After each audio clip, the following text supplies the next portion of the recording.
también, si se dan cuenta, estoy siguiendo más o menos la tesis de Ricardo Guastini, en el sentido de que el objeto de la interpretación jurídica recae en los textos jurídicos, en los enunciados jurídicos, y más bien el resultado de la labor de interpretación vendría a ser la norma. Recuerden cuando les indicaba, si leemos cualquier artículo de una ley, no sé si hemos hecho el esfuerzo en algún momento de saber cuántas normas jurídicas encontramos en ese artículo específico. Posiblemente hacemos una lectura muy general de la norma y le asignamos un interpretativo en base a lo que estamos leyendo, de repente en base a nuestra experiencia, en fin.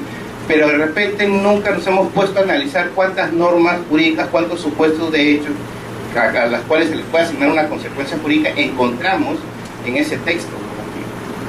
Pero lo que dice Guastini, lo que es objeto de interpretación es el texto jurídico, la disposición normativa, y más bien la norma es el resultado justamente de esa labor de interpretación.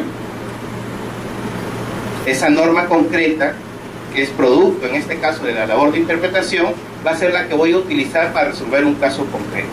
Y creo que no le tiene razón en ese sentido, teniendo siguiendo esta idea en todo caso. Y les hice hincapié también de que este sentido tiene que darse en el ámbito de sus posibilidades interpretativas. El decirlo en el ámbito de sus posibilidades interpretativas es que la interpretación, de algún modo, tiene que nacer de la propia norma, del propio texto normativo.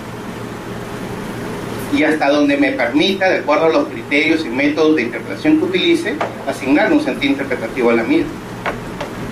Claro, no vamos obviamente a asumir interpretaciones absurdas de la norma, sino aquellas que sean coherentes, aquellas que sean razonables, aquellas que tengan justificación objetiva, que las podamos justificar adecuadamente. Las interpretaciones absurdas obviamente las tengo que desterrar. Entonces el sentido que le voy a dar a ese texto normativo tiene que estar circunscrito al ámbito de las posibilidades de interpretación que nos dé la propia norma. La siguiente. Entonces, ¿en qué consisten los métodos de interpretación? Son directivas, son reglas, son procedimientos que expresan formas de llevar a cabo la actividad interpretativa. Ahora, nadie nos dice, por si acaso, vamos a comenzar de esa manera. Ustedes tienen que priorizar tal o cual método. Posiblemente uno inconscientemente utiliza métodos de interpretación. Casi todos partimos, si no es que todos, partimos de lo que dice la propia norma, ¿no? De la literalidad de la norma. Algunos posiblemente nos quedamos ahí, otros posiblemente vamos más allá. Eso lo vamos a ver a partir de algunas situaciones concretas. Su objetivo, como les indicaba hace un momento, es desentrañar el contenido y el sentido de los enunciados jurídicos.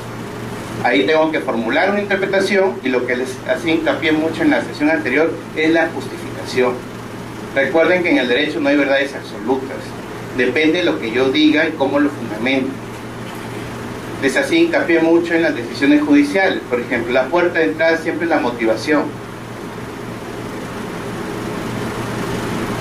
Les comentaba el caso de una acusación fiscal. O sea, ahí había problemas, si se dan cuenta, en la fijación de los hechos relevantes en el caso. O sea, en la interpretación de los hechos. Si no quedan claros los hechos relevantes en el caso concreto, mayores problemas vamos a tener al momento de hacer la interpretación jurídica en estricto. Y obviamente, si tenemos esos dos problemas, vamos a llegar a tener resultados que no son los más adecuados. La siguiente. ¿Y cuáles son estos métodos? Los que en la doctrina ya está consensuado, en todo caso algunas pautas, algunas reglas. Comenzamos siempre por el método literal, gramatical o declarativo, también lo voy a encontrar. Esos son los nombres, ¿no? Literal, gramatical o declarativo. Lo que busca es extraer el significado de la literalidad de las palabras y los enunciados en que están expresadas. Y ahí he puesto en otro color 3 temas que quiero comentar con ustedes, que es el lenguaje ordinario, pero que tiene un significado dentro del discurso jurídico y el lenguaje propiamente técnico. A veces puede quedar claro qué dice la norma, pero a veces ese qué dice la norma no me da claridad para conocer qué quiere decir la norma. Los énfasis son distintos. Una cosa es que yo entienda qué dice la norma a partir de un análisis de normas jurídicas, específicamente sacando cuáles son las normas jurídicas que puedo encontrar en el texto normativo, en el texto legislativo, y otra cosa es qué quiere decir la norma. Porque ahí yo estoy buscando ya el sentido. Ahora, el método gramatical o literal tiene como punto de partida justamente la literalidad de las palabras que se utilizan en la norma. Y les puse 3 aspectos a evaluar porque son los que nos encontramos usualmente. Hay muchas palabras que se utilizan para redactar normas que están en el lenguaje ordinario y posiblemente todos entendamos eso. Pero también pueden haber palabras de lenguaje común u ordinario, pero que tienen un sentido distinto dentro del discurso o dentro del ámbito jurídico. Por ejemplo, si encuentran una norma procesal y le dicen requiere de un auto motivado, obviamente a nadie se le ocurriría que auto se está refiriendo a un vehículo. O sea, estamos llevando, porque así podemos encontrar muchos ejemplos. Autos está haciendo referencia a ¿qué? A una decisión, a un tipo de resolución judicial. Tenemos los decretos, la resolución, en este caso los autos y las sentencias, ¿no? Pero de repente una persona que no está, no ha estudiado derecho, no está habitual en todo caso a ese tipo de textos, va a pensar de repente, se le puede ocurrir que con autos se está refiriendo a un vehículo, ¿no? ¿Y qué sentido tiene utilizar la palabra auto como vehículo dentro de este texto? Claro, puede advertir la incoherencia, pero no puede entender el sentido. Y ese sentido podemos dárselo nosotros. ¿Qué otros ejemplos podemos encontrar de este tipo? Del lenguaje común ordinario que tienen un significado especial dentro del discurso jurídico. Sí. El verbo recurrir todavía tenemos de... ¿En qué sentido? El lenguaje ordinario es sencillamente utilizar un instrumento o de moderno auxilio. Mientras que el lenguaje técnico se convierte dentro del procedimiento con que está conectada por un recurso. Claro, esa es otra posibilidad. Recurrir es una palabra común del lenguaje ordinario, pero puede ser, como dice nuestro compañero, en que sea utilizado como la posibilidad de interponer recursos impugnativos o impugnatorios, dependiendo, estamos en el ámbito administrativo judicial. Intervenir. Claro, cuando yo hacía referencia al lenguaje ordinario, si acaso es el significado justamente que le asigna el diccionario de la Real Academia al lenguaje común, pero también hay palabras del lenguaje común que dentro del argot jurídico significan distinto. Y a eso hay que agregarle todavía el lenguaje técnico. No sé si les ocurre algún ejemplo respecto al lenguaje técnico, que tiene que ver más bien con ciertas especialidades. Por ejemplo, inseminación artificial. Eso es de uso común. El significado de lo que es inseminación artificial in vitro lo podemos obtener del lenguaje común o tenemos que recurrir de repente a una disciplina especializada sobre el tema. Doctor, la cosa se complica cuando se trata de frases, ahí se complica. Por ejemplo, igualdad de armas, eso no lo define el diccionario, eso viene de la edad medieval, donde había que luchar de igual a igual. Y la justicia lo ha traído hasta hoy día en el término de que las partes deben tener igual oportunidades, usar los mismos instrumentos jurídicos, etc. Las frases son el problema más que las palabras. O cuando, ahorita que usted indica, pone ese ejemplo de igualdad de armas, me viene a la mente también el tema relacionado con legítima defensa, por ejemplo. En legítima defensa dice, claro, no tiene que haber agresión legítima, falta de provocación, y ¿qué más dice? ¿El tercero cuál es? ¿Nadie se dedica a derecho penal? proporcionalidad del medio empleado. Entonces, ¿qué pasa si nosotros, claro, y eso se presta a interpretación? Recuerden el caso, esto mejor se entiende con caso. Recuerden el caso del estudiante de la Universidad Villarreal, que saliendo, ya tenía él 18, 19 años, saliendo de la universidad fue asaltado y él tenía licencia para portar un arma y le disparó al delincuente, lo mató. Entonces este señor se dispuso en un primer momento su detención.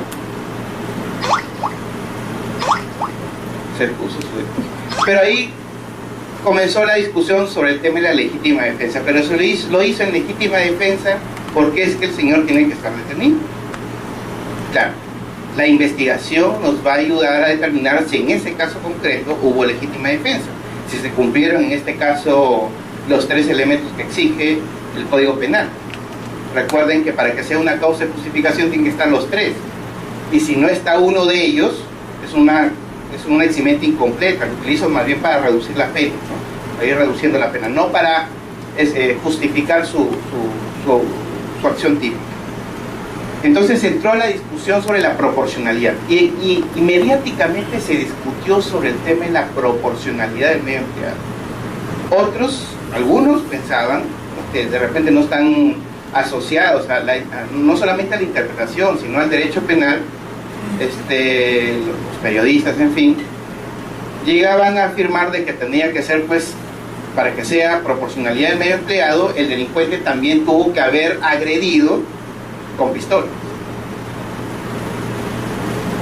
Entonces, no sé si eso lo podemos llevar al absurdo. Si yo soy una persona que tengo licencia para portar armas y me agrede, en este caso, un delincuente con un arma blanca, ¿qué le tengo que decir? ¿Que me espere un ratito, que me voy a mi casa, voy a traer un cuchillo para estar en igualdad de condiciones? No, porque si no, no sería proporcionalidad del medio empleado, entendido de esa manera, estoy hablando. No estoy diciendo que compartimos esa opinión. Posiblemente este delincuente sea más hábil utilizando el arma blanca, sea más peligroso en todo caso, utilizando el arma blanca, que en este caso mi persona utilizando la pistola o el revólver. Y ahí, por ejemplo, tenemos que entrar a la ratio de la norma. ¿Cuál es la ratio de la norma? ¿Cuál es la finalidad de la norma? Que es justamente el método que sigue. Nos estamos adelantando un poco. O sea, si se dan cuenta, el método literal solamente, gramatical, no está siendo suficiente para aclararme el sentido. O sea, me puede aclarar o me puede responder en todo caso la pregunta ¿qué dice la norma? Pero no es suficiente para responder la pregunta ¿qué quiere decir la norma? Si se dan cuenta, si no podemos llegar al absurdo de estos ejemplos, o sea, en este caso podría, obviamente, una interpretación correcta podría, en este caso, admitirse que habría legítima defensa aunque el delincuente haya tenido un arma blanca y en este caso la presunta víctima hubiese tenido un revólver o una pistola. Y eso dependerá un poco de las circunstancias del caso concreto.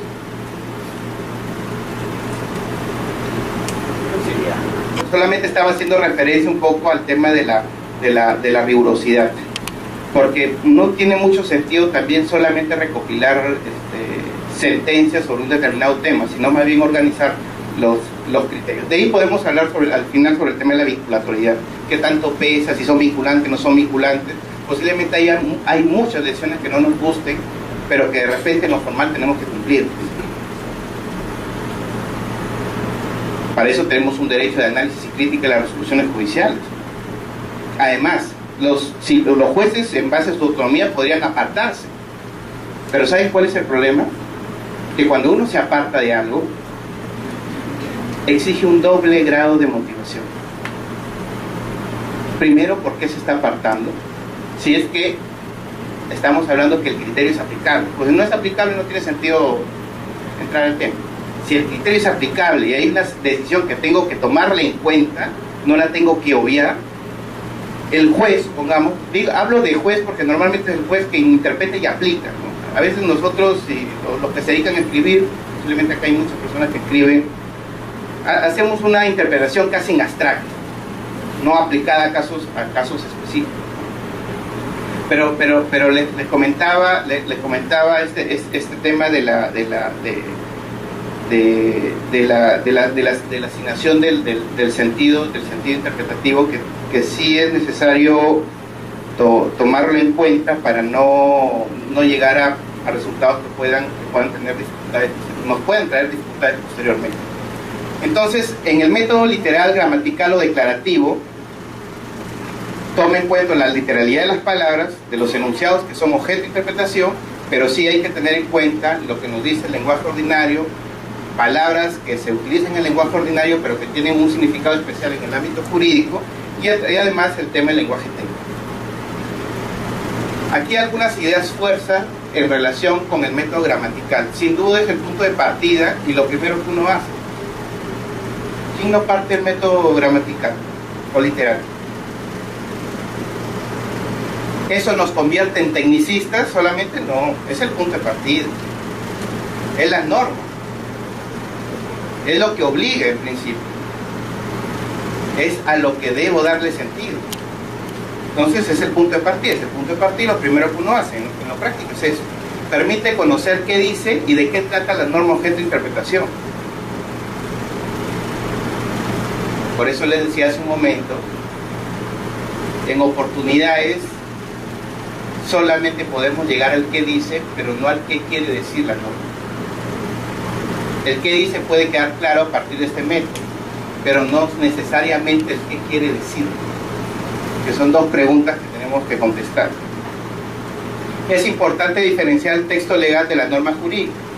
¿Recuerdan esta diferenciación que existe sobre disposición y norma? Incluso hay algunos libros, algunas lecturas sobre este tema de la diferencia entre disposición y norma. Disposición normativa, texto normativo versus norma. En un texto, incluso Marcial Rubio, en su libro de Introducción al Derecho, también lo plantea, ¿no? En un texto normativo, un texto legislativo, pueden haber varias normas jurídicas. De ahí nuevamente el comentario de si en alguna oportunidad hemos hecho el esfuerzo de identificar concretamente en un texto legislativo cuántas normas jurídicas podemos encontrar. Se recurre al argumento contrario. ¿A qué nos referimos con el argumento contrario?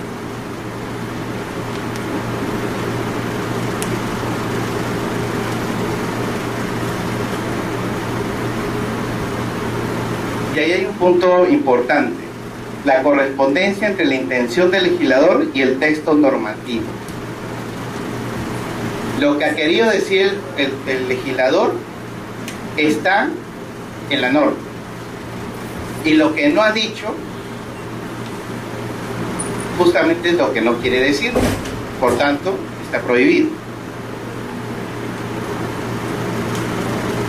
Pero algunos interpretan, ese por ejemplo es un sentido interpretativo del argumento contrario para reafirmar en todo caso la intención del legislador. Lo que ha querido decir el legislador está en la norma, y lo que no ha dicho justamente lo que no ha querido decir. Y si no lo ha dicho expresamente, está prohibido. Ahí estamos utilizando el argumento a contrario en el sentido interpretativo. Pero el argumento a contrario también puede ser utilizado como argumento para crear una norma, porque el mismo razonamiento lo puede emplear de la siguiente manera. El legislador ha dicho tal cosa, la intención del legislador ha sido esto, lo ha dicho expresamente. Interpretando en contrario esa norma, ese texto, nos da una norma, supongamos Y. Y yo puedo razonar de la siguiente manera. Interpretando al contrario, tengo esta norma, pero la propia ley, el texto normativo expresamente no me lo está prohibiendo. Y si no me lo está prohibiendo, por tanto, está permitido. Ahí estoy utilizando el argumento al contrario como productor o como creador de normas, que lo puedo utilizar como argumento para colmar lagunas de derecho, vacíos normativos.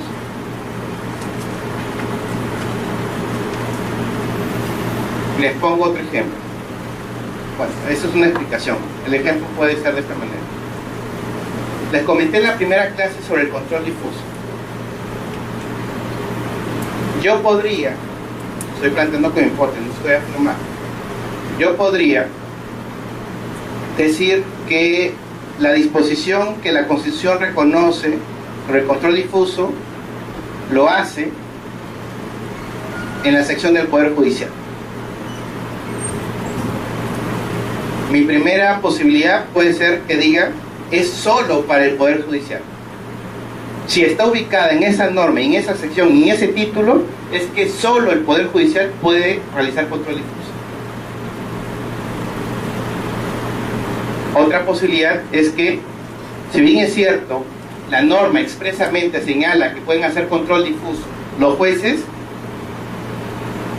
tampoco es que esté prohibido de que el control difuso lo puedan hacer otros órganos que realicen función jurisdiccional. Si la norma constitucional no lo prohíbe expresamente. Y ahí puedo ingresar muchos otros órganos, justicia militar, jurado nacional de elecciones. Es más, recuerden lo que les comentaba del control difuso por parte de la administración pública. A lo que voy es que el argumento al contrario, dentro del método literal o gramatical, puede ser utilizado dentro de la teoría de interpretación como un método de interpretación, como un argumento de interpretación, pero también puede ser empleado como un argumento productor o creador de normas frente a una laguna o un vacío normativo. ¿Ya? ¿Preguntas? Puede ser que esa comunicación viene precedida de una decisión de fondo. Porque, a ver, es como yo siempre hago el símil a veces con lo judicial porque lo conozco un poco más por el ámbito penal, más que el ámbito administrativo, pero en lo judicial los jueces suelen utilizar la palabra adquieren la autoridad de cosa juzgada, ¿no? Y ustedes, no sé, quienes hayan pasado por el Poder Judicial, hay resoluciones que dicen esta resolución adquiere la calidad de cosa juzgada porque ha quedado consentida y o ejecutoriada. Entonces, pero ¿cómo es que adquirió la calidad de cosa juzgada si ha quedado consentida y o ejecutoriada? ¿Una es consentida o es ejecutoriada? O sea, la firmeza de una decisión judicial no se va a adquirir porque queda consentida y a la vez ejecutoriada, porque son dos elementos, dos conceptos que se contraponen. El consentimiento va porque se emitió la decisión o la resolución judicial y tengo un tiempo para impugnar y no lo hice. ¿Qué estoy haciendo? Consintiendo los efectos de la decisión. No estoy impugnando, no me causa agravio. Y lo ejecutoriado más bien es cuando yo, teniendo los recursos impugnatorios correspondientes, hice uso de ellos y he llegado hasta la última instancia y ya en el ámbito judicial no tengo más que discutir, no hay manera de cuestionar. Claro, pues que me vaya a un proceso de amparo cuestionando una resolución judicial firme, ¿no? Esa es otra cosa. Pero si se dan cuenta, no es consentida y o ejecutoriada. O sea, esa decisión, en resumen, esa decisión puede adquirir la calidad de cosa juzgada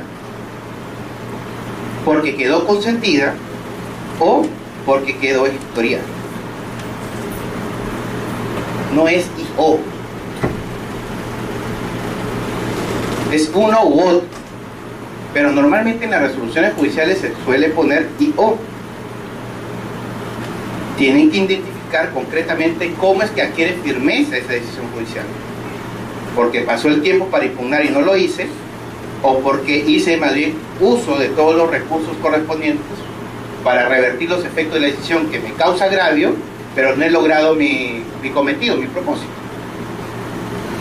Ahora, si esta persona quiere cuestionar esa decisión en otro tipo de procedimiento, va a tener que agotar todos los recursos. Recuerden que para que proceda un amparo, un habeas corpus contra una resolución judicial, habla de firmeza el Código Procesal Constitucional, pero firmeza en el sentido de ejecutorial, no de consentida. Es decir, yo no puedo plantear, supongamos, un habeas corpus contra un mandato de detención, en este caso, si es que ese mandato de detención yo no interpuse un recurso de apelación, consentí los efectos de la decisión, y de frente me interpongo un habeas corpus.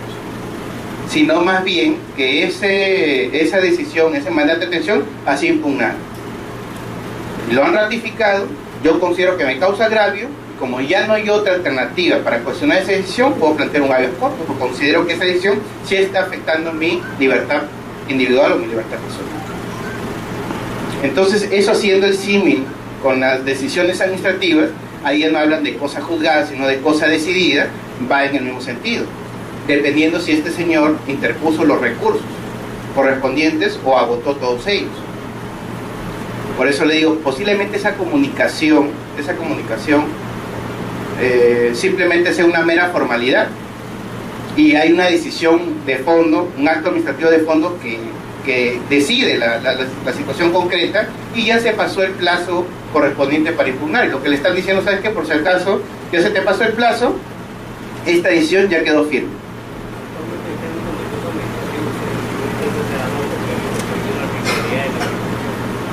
¿Perdón?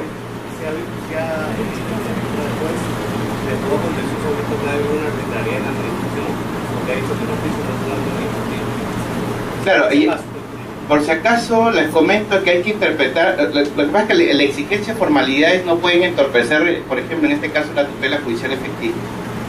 O sea, se puede hacer una interpretación de ese tipo. En alguna oportunidad yo planteé eso, y el Poder Judicial lo acogió. O sea, la exigencia de formalidades no pueden, en este caso, afectar de manera grave el derecho a la tutela judicial efectiva, en el sentido de cuestionar las decisiones administrativas en sede judicial. ¿Alguna pregunta sobre el tema del método gramatical?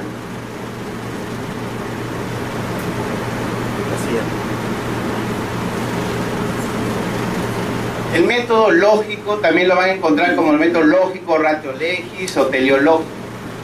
Teleológico tiene que ver con la finalidad, ¿no? Lo que busca es identificar la finalidad intrínseca de la norma jurídica a fin de aclarar su sentido. Claro, ustedes me dirán, ¿cómo es que identifico la finalidad intrínseca de la norma? Fácil, me voy de repente a cuál fue la voluntad del legislador, cuál fue la intención del legislador. Ellos me deben ayudar en todo caso a descubrir cuál es la voluntad de la norma. ¿Ustedes creen eso?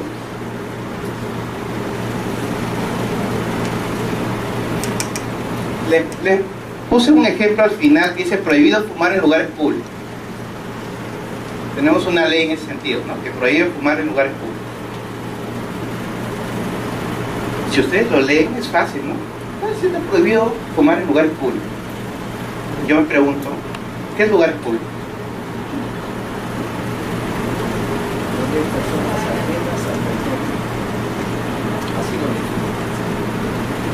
Acá el doctor tiene una forma de entenderlo, y posiblemente muchas otras aquí tienen otra forma de entenderlo. ¿A qué nos referimos con lugares? O sea, si se dan cuenta, el que dice queda claro. Prohibido fumar en lugares públicos. Es más, hasta podemos decir, ni siquiera es clara la norma, ¿no? Y esos criterios, yo me preguntaría, ¿de dónde han sido extraídos? De la doctrina. Ya, que la doctrina de aquí, vamos a ver, son sugerencias. Son sugerencias. Sugerencias sobre cómo interpretar normas. ¿Cuál es el sentido, no? Pero no obliga. Pero muchos de nosotros nos basamos en doctrina. Pero a nadie se le ocurre primero poner la doctrina por delante y después la jurisprudencia, ¿no? Un marco de referencia. ¿Qué más? ¿Cuál sería? Queda clarísimo qué dice la norma, pero el qué quiere decir parece que no es tan claro. Prohibido fumar en lugares públicos. ¿Qué pasa si yo fumo en un parque? ¿Qué pasa si yo fumo caminando por la vereda a la Defensoría del Pueblo? ¿Qué pasa si yo fumo, me paro en la Plaza de Armas mirando al frente al Palacio, fumando mi cigarro? Claro, uno dice sí, otros no pasa nada. Pero ese no pasa nada, sí o no, ¿por qué llegamos a ese modo de entender la norma?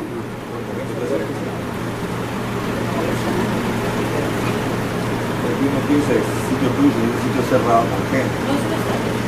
Claro, posiblemente queda claro. La doctora incluye otro elemento a tomar en cuenta, el tema de la dañosidad de la actividad.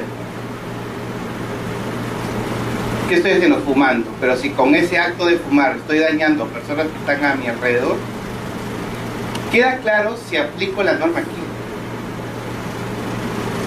Que yo me ponga a fumar, ¿no? Y comience a botar humo.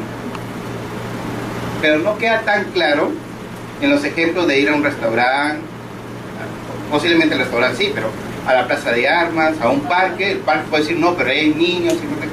Si se dan cuenta, a lo que voy es que no quiero es aquí solucionar el asunto, sino para que vean que lo que parece claro no es tan claro. Y si se dan cuenta, a partir de sus intervenciones, cada uno tiene una posición particular. El doctor se ha basado en la doctrina, la doctora ha adoptado un criterio, lo que yo he entendido, asociado al tema de la dañosidad de la actividad de fumar, ¿no? Si nos damos cuenta, tenemos puntos de partida distintos, o de entendimiento del lugar público distintos.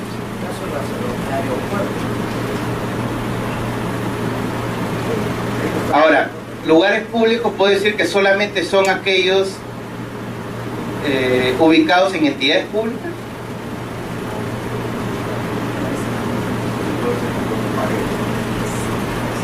Claro, otros pueden decir, ¿sabes qué? El lugar público tiene que estar, en este caso, asociado a entidades públicas y no a lugares abiertos. Este es un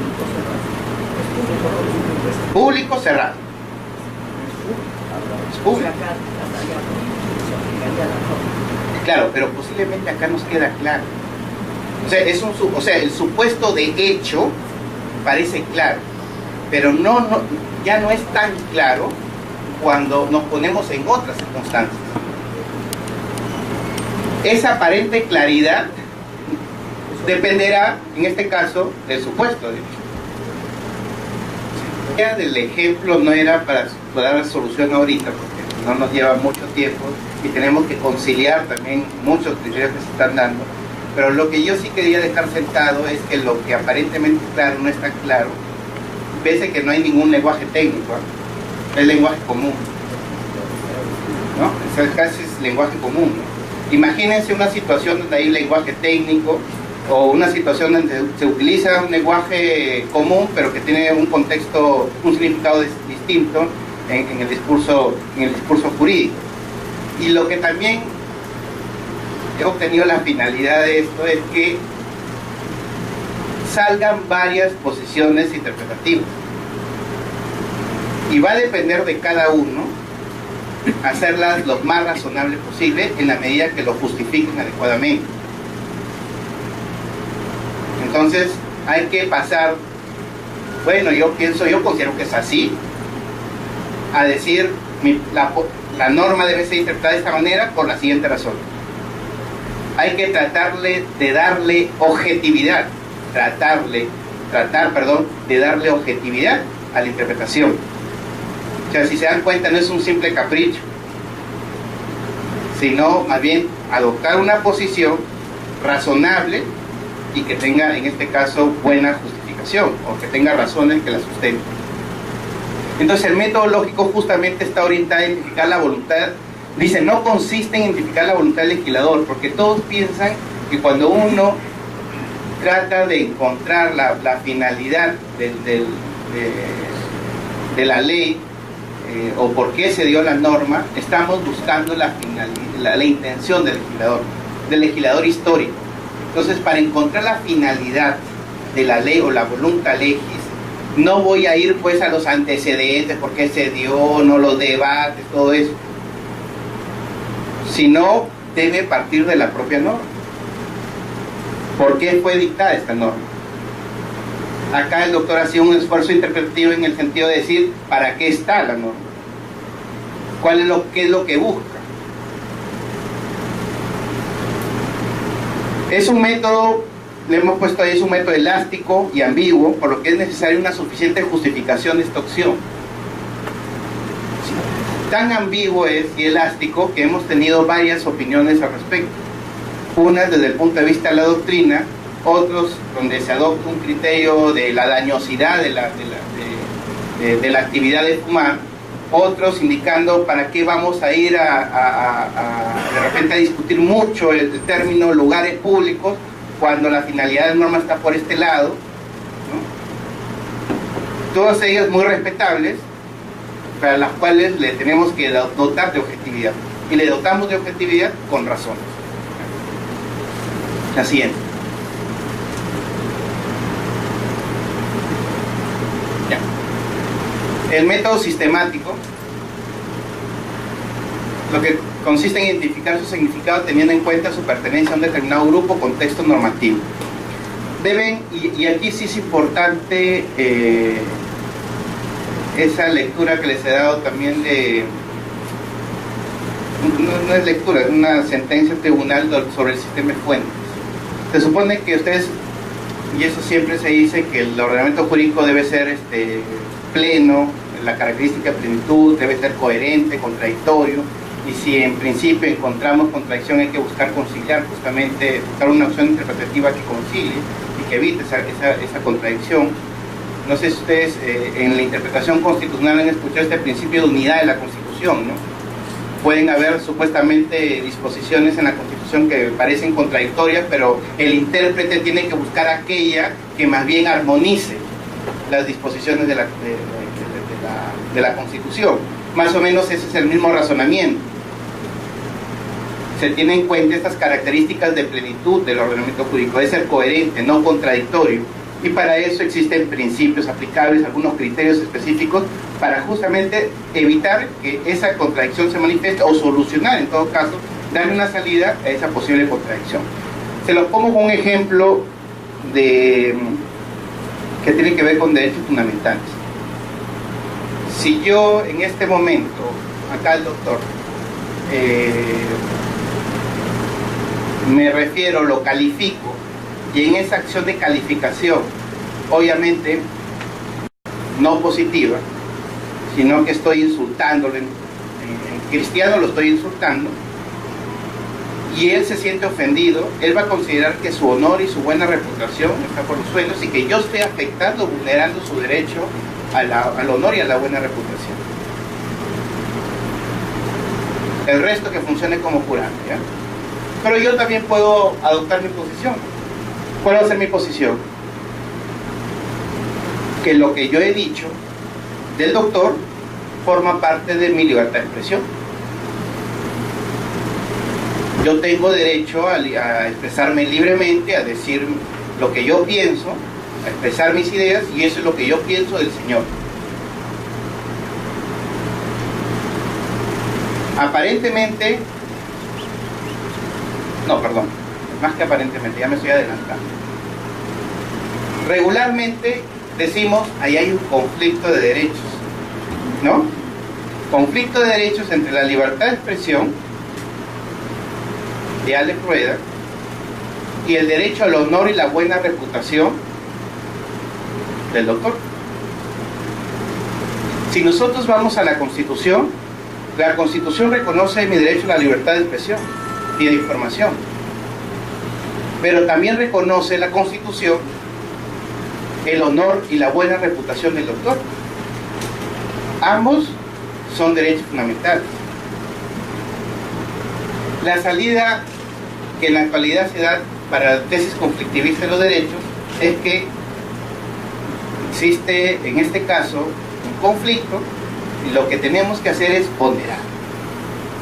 Ese es lo que se dice en la actualidad. Entonces ponderamos ambos derechos y buscamos cuál debe prevalecer sobre el otro. Eso lo hago para un momento, para dejar sentado solamente el caso. Lo que estoy haciendo es provocar en realidad su inquietud. No voy a solucionar ahorita. Entonces, se plantea ese conflicto de derechos y tenemos que hacer solucionar ese conflicto. ¿Cómo lo hacemos? Ponderando, en este caso, ambos derechos, y ver en el caso concreto, cuál derecho debe ceder respecto a eso.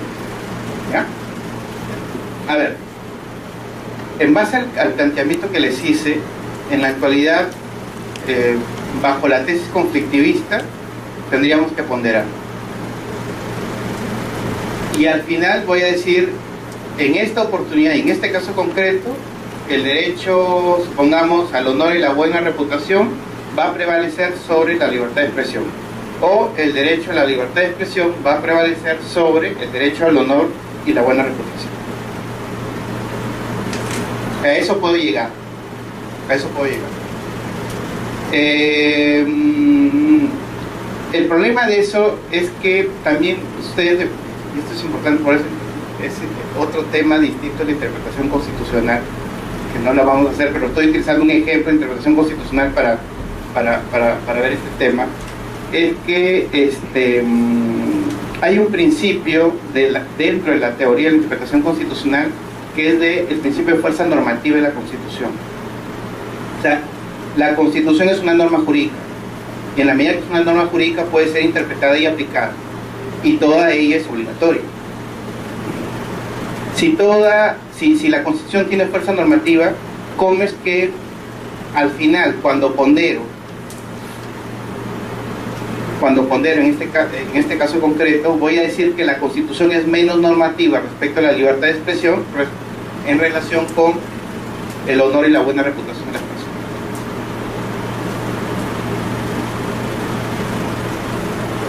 Y ahí me trae a la mente otra de las tesis que se han planteado en la teoría constitucional, que es la tesis unitaria, en el sentido de determinar el contenido del derecho, el contenido en este caso de los derechos fundamentales en juego.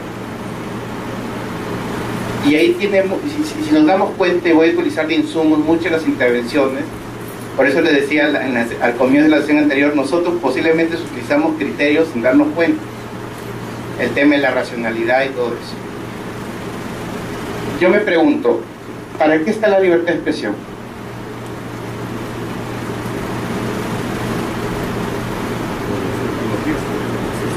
Para decir, para expresar libremente mis ideas, opiniones, en fin, ¿no? Pero la libertad de expresión también, dentro de su contenido, que forma parte de su contenido, tiene límites internos. Algunos de ustedes decían, yo no voy a expresarme, utilizar la libertad de expresión para insultar o vejar a una persona. Un poco le voy a ir adelantando mi opinión, utilizando su argumento, pero de una perspectiva distinta. Lo que pasa es que el tema del abuso del derecho me da a entender que estoy haciendo ejercicio de mi derecho, pero en forma abusiva. Mi idea más bien es que no estoy utilizando mi derecho. ¿Por qué? Porque la libertad de expresión tiene una finalidad, tiene un objeto: expresar ideas libremente, opiniones, juicios de valor. Pero también tiene límites internos dentro de ese contenido del derecho fundamental. El límite interno dentro del contenido de la libertad de expresión es que esas opiniones, juicios de valor, no sean ¿qué cosa? No afecten otros. Que no sean injuriantes, ¿no? Entonces, si yo supuestamente, cuando me refiero al doctor, insultándolo, y considero que yo lo estoy que mi acción concreta tiene amparo, tiene cobertura dentro de la libertad de expresión de Alex Rueda, en realidad no es que tenga cobertura esa situación concreta dentro de la libertad de expresión de Alex Rueda. No la tiene, está fuera. Y si está fuera del contenido de la libertad de expresión, del derecho a la libertad de expresión de Alex Rueda, ¿hay conflicto de derechos? No hay conflicto de derechos. ¿Saben por qué? Porque hay un solo derecho que está siendo afectado. ¿Cuál es? El honor y la buena reputación de las personas. Porque esa acción concreta de insultar, agraviar, injuriar al doctor no puede tener cobertura constitucional dentro de la libertad de expresión. Igual podemos decir en el caso de Magali Medina, ya que lo tocaron. el caso de Magali Medina con Paolo Guerrero fue por esa salida supuestamente el día anterior un día o 2 días anteriores, en la concentración, creo, para un partido con Brasil, si es que no me equivoco. ¿Qué hace Magali Medina? Publica en su web, en su revista Magali TV, y además en su programa, esta primicia. La primicia de que Paolo Guerrero había salido. ¿Y lo toma de quién? De su reportero, que ella le llama Urraco, pero no. Lo tomó de él. ¿Cuál es su defensa? Yo lo hice en el ejercicio de mi libertad de información.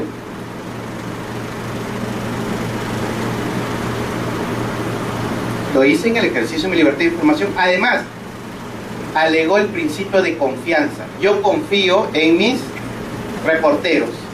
Mi reportero me dio esa información, yo la consideré relevante, de interés público, la difundí. La difundí en el programa, en la web y en la revista. ¿Ya? ¿Saben cuál era el problema? Que la información que se difundió no era exacta.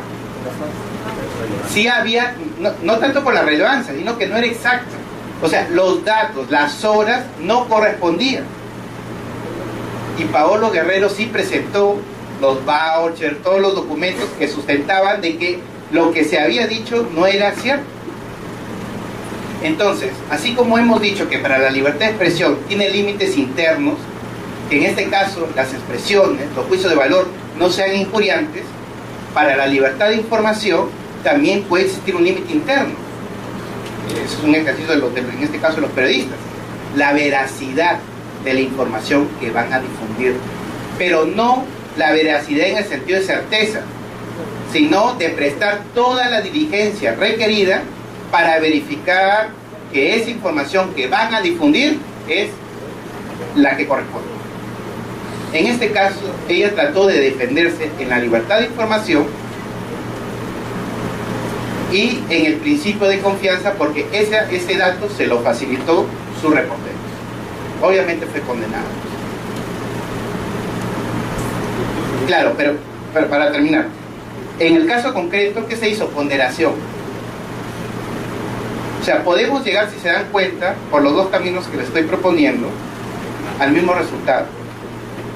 Pero creo que es mejor entrar por el tema del contenido de los derechos para identificar cuál es la finalidad, justamente que estamos hablando de la ratio ley, la voluntad de la norma o la voluntad de la ley, para identificar concretamente para qué están los derechos. Así como hemos identificado para qué está el derecho a la libertad de expresión y la libertad de información, cuál es su contenido mínimo y cuáles son los límites internos, también podemos hacer eso con otras normas identificando la ratio ley. ¿Que es complicado? Es complicado.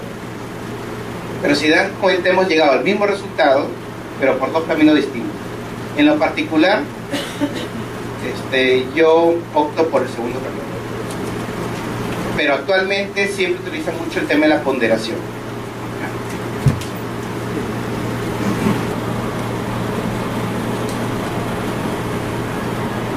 Okay.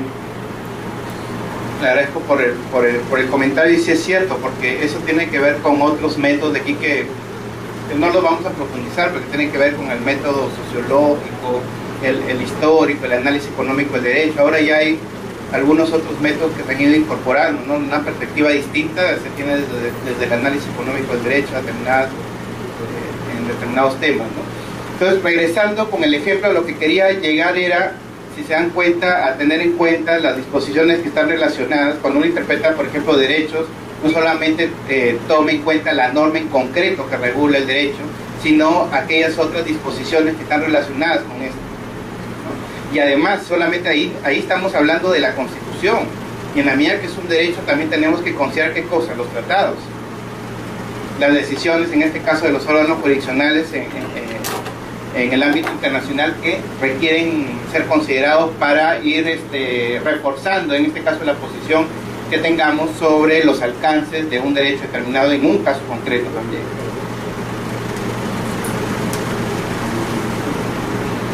El siguiente.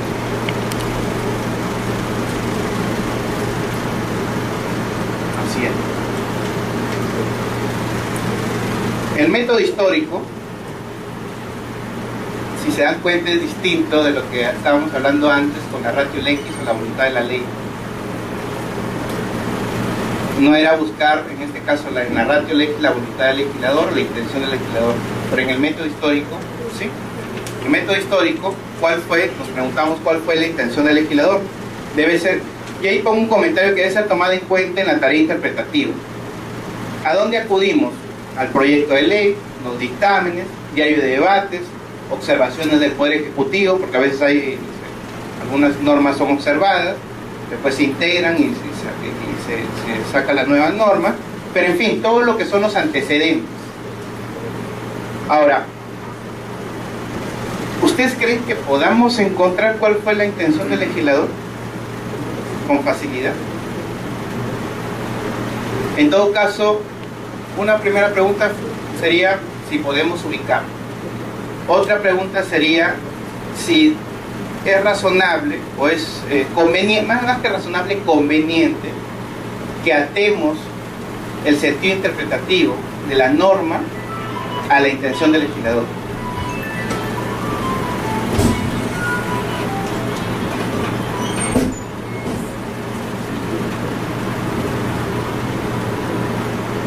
¿Qué opinan?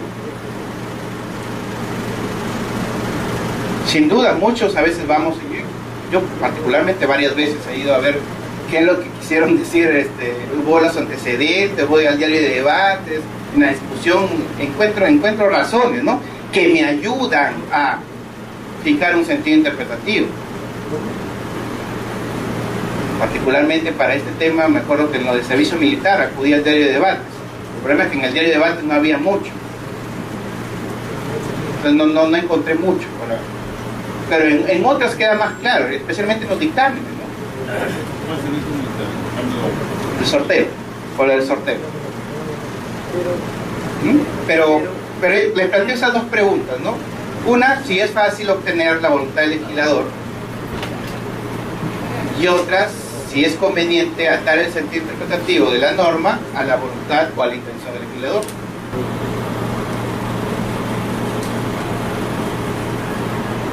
Okay.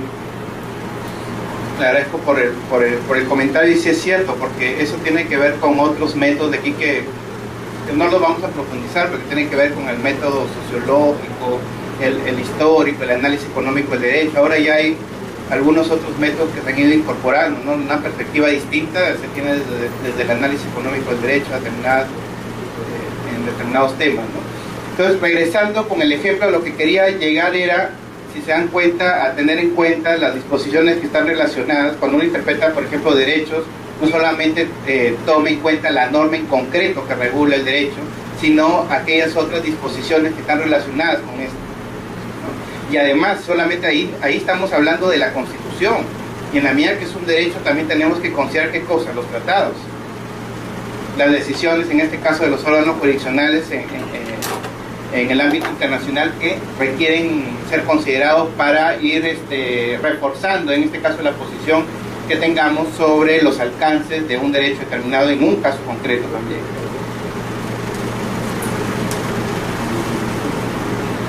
El siguiente.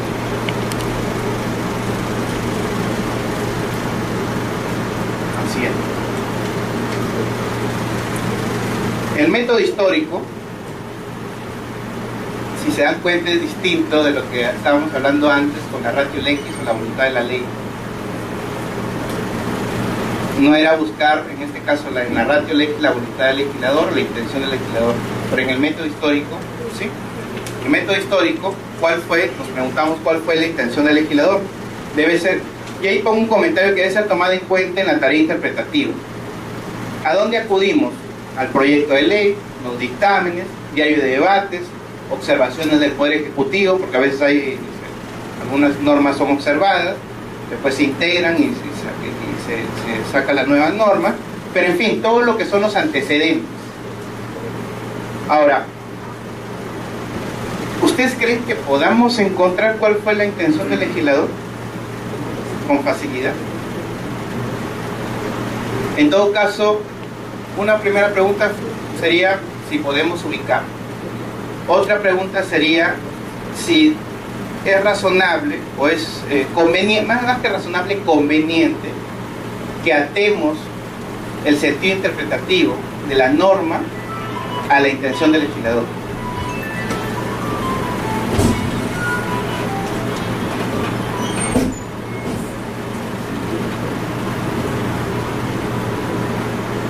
¿Qué opinan?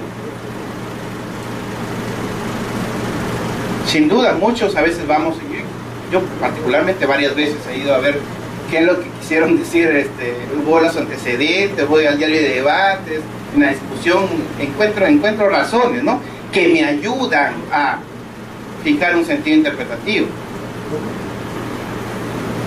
Particularmente para este tema, me acuerdo que en lo de servicio militar acudí al diario de debates. El problema es que en el diario de debates no había mucho, entonces no encontré mucho, pero en otras queda más claro, especialmente en los dictámenes, ¿no? El sorteo, por el sorteo. Pero les planteo esas dos preguntas, ¿no? Una, si es fácil obtener la voluntad del legislador, y otra, si es conveniente atar el sentido interpretativo de la norma a la voluntad o a la intención del legislador. Para adelantarles un poco, en lo particular pienso que sí es importante tenerlo como un elemento más, pero que no puede ser el determinante. Una, porque es difícil encontrar la intención del legislador teniendo demasiados congresistas, supongamos, el producto de la ley, pero son muchos grupos parlamentarios, muchos congresistas, identificar concretamente la voluntad es un poco difícil. Además, recuerden que las normas, si sale hoy día publicada en El Peruano, esta ha tenido una justificación concreta y se ha dado en base a unas circunstancias concretas, pero estas circunstancias pueden cambiar en el camino. Entonces, si atamos el sentido interpretativo de la norma a la intención, puede ser que cambien esas circunstancias, la norma se vuelva obsoleta.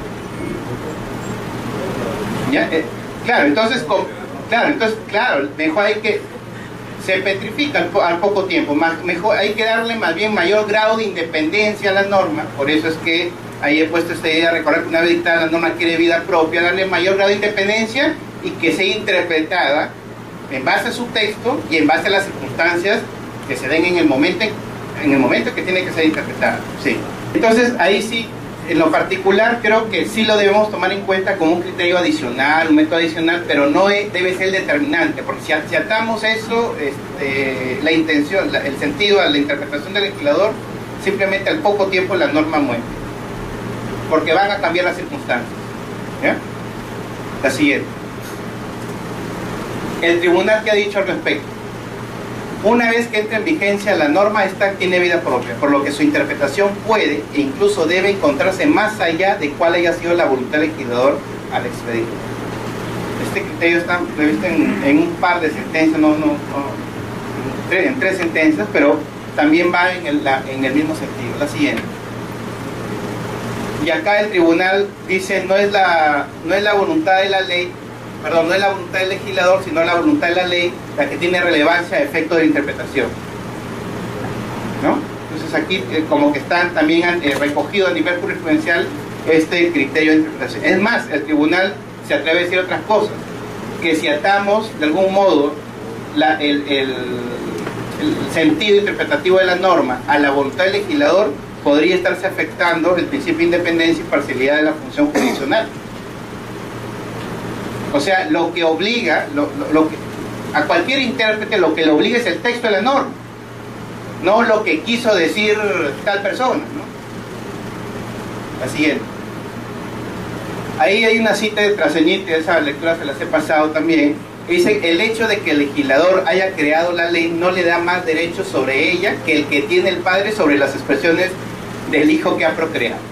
Creo que eso grafica muy bien lo que estamos diciendo. Eso lo pueden tener con mayor desarrollo en la lectura que les pasé.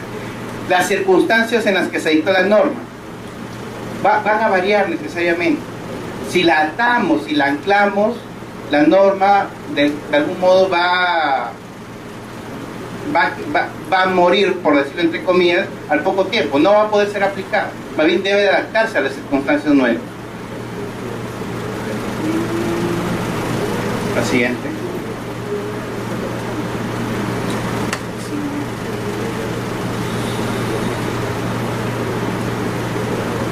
haciendo. Estas reflexiones finales ya creo que las vamos a dejar para la próxima sesión. Más o menos es a grandes rasgos el tema de los métodos. Lo que debe quedar claro es que es importante el método gramatical como punto de partida, pero tiene que ser complementado con otros. La intención del legislador, la voluntad del legislador, los antecedentes, todo eso tienen que tomarse en cuenta, pero en lo particular pienso que no se puede anclar el sentido interpretativo de la norma a esos antecedentes, porque lo que nos obliga en todo caso es lo que está en el texto de la norma, y hay que interpretarla en base a ese texto. ¿Ya? Y de ahí hacemos en la última sesión unas reflexiones finales y unos casos concretos relacionados con el ámbito parlamentario. ¿Ya? Gracias.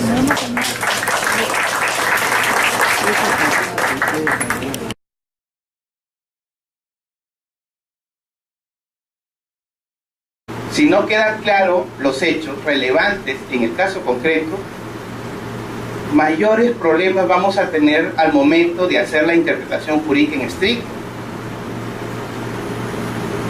Y obviamente, si tenemos esos dos problemas, vamos a llegar a tener resultados que no son los más adecuados. Así es. ¿Y cuáles son estos métodos? Los que en la doctrina ya está consensuado, en todo caso algunas pautas, algunas reglas. Comenzamos siempre por el método literal, gramatical o declarativo, también lo voy a encontrar. Esos son los nombres, ¿no? Literal, gramatical o declarativo. Lo que busca es extraer el significado de la literalidad de las palabras y los enunciados en que están expresadas. Y ahí he puesto en otro color 3 temas que quiero comentar con ustedes, que es el lenguaje ordinario, pero que tiene un significado dentro del discurso jurídico, y el lenguaje propiamente técnico. A veces puede quedar claro qué dice la norma, pero a veces ese qué dice la norma no me da claridad para conocer qué quiere decir la norma. Los énfasis son distintos. Una cosa es que yo entienda qué dice la norma a partir de un análisis de normas jurídicas, específicamente sacando cuáles son las normas jurídicas que puedo encontrar en el texto normativo, en el texto legislativo, y otra cosa es qué quiere decir la norma, porque ahí yo estoy buscando ya el sentido. Ahora, el método gramatical o literal tiene como punto de partida justamente la literalidad de las palabras que se utilizan en la norma, y les puse 3 aspectos a evaluar porque son los que nos encontramos usualmente. Hay muchas palabras que se utilizan para redactar normas que están en el lenguaje ordinario, y posiblemente todos entendamos eso, pero también pueden haber palabras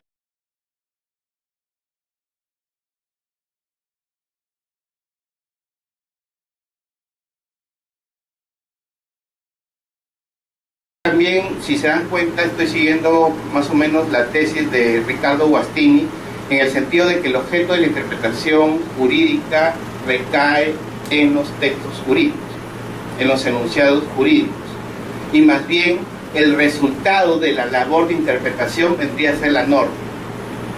Recuerden cuando les indicaba, si leemos cualquier artículo de una ley, no sé si hemos hecho el esfuerzo en algún momento de saber cuántas normas jurídicas encontramos en ese artículo específico.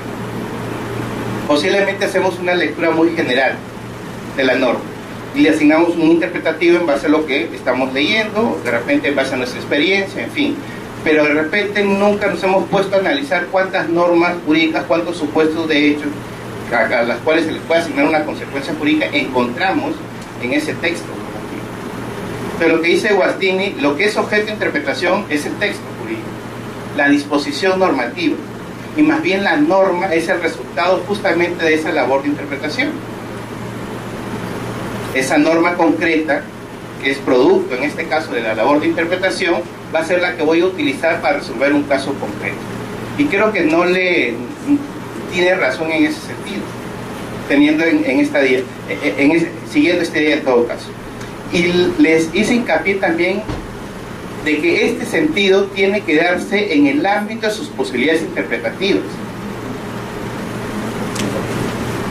El decirlo en el ámbito de sus posibilidades interpretativas es que la interpretación, de algún modo, tiene que nacer de la propia norma, del propio texto normativo.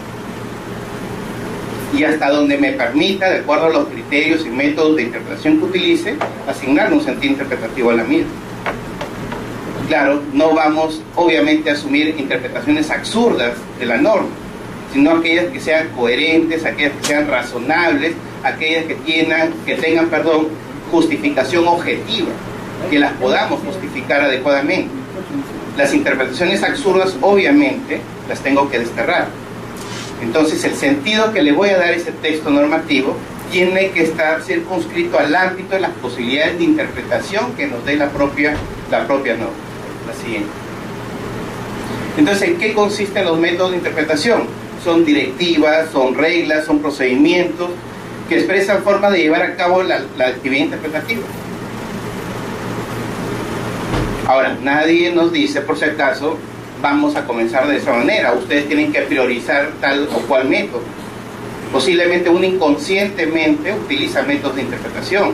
Casi todos partimos, si no es que todos, partimos de lo que dice la propia norma, ¿no? De la literalidad de la norma. Algunos posiblemente nos quedamos ahí, otros posiblemente vamos más allá. Eso lo vamos a ver a partir de algunas situaciones concretas. Su objetivo, como les indicaba hace un momento, es desentrañar el contenido y el sentido de los enunciados jurídicos. Ahí tengo que formular una interpretación, y lo que les hacía hincapié mucho en la sesión anterior es la justificación. Recuerden que en el derecho no hay verdades absolutas, depende de lo que yo diga y cómo lo fundamento. Les hacía hincapié mucho en las decisiones judiciales. Por ejemplo, la puerta de entrada siempre es la motivación. Les comentaba el caso de una acusación fiscal. O sea, ahí había problemas, si se dan cuenta, en la fijación de los hechos relevantes en el caso. O sea, en la interpretación de los hechos. Palabras de lenguaje común u ordinario, pero que tienen un sentido distinto dentro del discurso o dentro del ámbito jurídico. Por ejemplo, si encuentran una norma procesal y le dicen requiere de un auto motivado, obviamente a nadie se le ocurriría que auto se está refiriendo a un vehículo. Pero estamos llevando, porque así podemos encontrar muchos ejemplos. Autos está haciendo referencia a ¿qué? A una decisión, a un tipo de resolución judicial. Tenemos los decretos, la resolución, en este caso los autos y las sentencias, ¿no? Pero de repente una persona que no está no ha estudiado derecho, no está habitual en todo caso a ese tipo de textos, va a pensar de repente, se le puede ocurrir que con auto se está refiriendo a un vehículo, ¿no? ¿Y qué sentido tiene utilizar la palabra auto como vehículo dentro de este texto? Claro, puede advertir la incoherencia, pero no puede entender el sentido, y ese sentido podemos dárselo nosotros. ¿Qué otros ejemplos podemos encontrar de este tipo? Del lenguaje común ordinario que tienen un significado especial dentro del discurso jurídico. Sí. El verbo recurrir podría ser uno de ellos. ¿En qué sentido? Recurrir en lenguaje ordinario es sencillamente utilizar un instrumento o de manera de auxilio. Mientras que el lenguaje técnico dentro del procedimiento con que está habilitada por un recurso. Claro, esa es otra posibilidad. Recurrir es una palabra común del lenguaje ordinario, pero puede ser, como dice nuestro compañero, en que sea utilizado como la posibilidad de interponer recursos impugnativos o impugnatorios, dependemos, estamos en el ámbito administrativo judicial. Intervenir. Claro, cuando yo hacía referencia al lenguaje ordinario, si acaso es el significado justamente que le asigna el diccionario de la Real Academia al lenguaje común, pero también hay palabras del lenguaje común que dentro del argot jurídico significan distinto. Y a eso hay que agregarle todavía el lenguaje técnico. No sé si les ocurre algún ejemplo respecto al lenguaje técnico, que tiene que ver más bien con ciertas especialidades. Por ejemplo, inseminación artificial. Eso es de uso común el significado de lo que es inseminación artificial o in vitro lo podemos obtener del lenguaje común, o tenemos que recurrir de repente a una disciplina especializada sobre el tema. Doctor, la cosa se complica cuando se trata de frases, ahí se complica. Por ejemplo, igualdad de armas, eso no lo define el diccionario, pues. Eso viene de la edad medieval, donde había que luchar de igual a igual. Y la justicia lo ha traído hasta hoy día como un término de que las partes deben tener igual oportunidad, usar los mismos instrumentos jurídicos, etc. Las frases son el problema más que las palabras. O cuando, ahorita que usted indica, pone ese ejemplo de igualdad de armas, me viene a la mente también el tema relacionado con legítima defensa, por ejemplo. En legítima defensa dice, claro, no tiene que haber agresión legítima, falta de provocación, y ¿qué más dice? ¿El tercero cuál es? Nadie se dedica a derecho penal. Proporcionalidad del medio empleado. Entonces, ¿qué pasa si nosotros, claro, y eso se presta a interpretación? Recuerden el caso, esto mejor se entiende como caso. Recuerden el caso del estudiante de la Universidad Villarreal,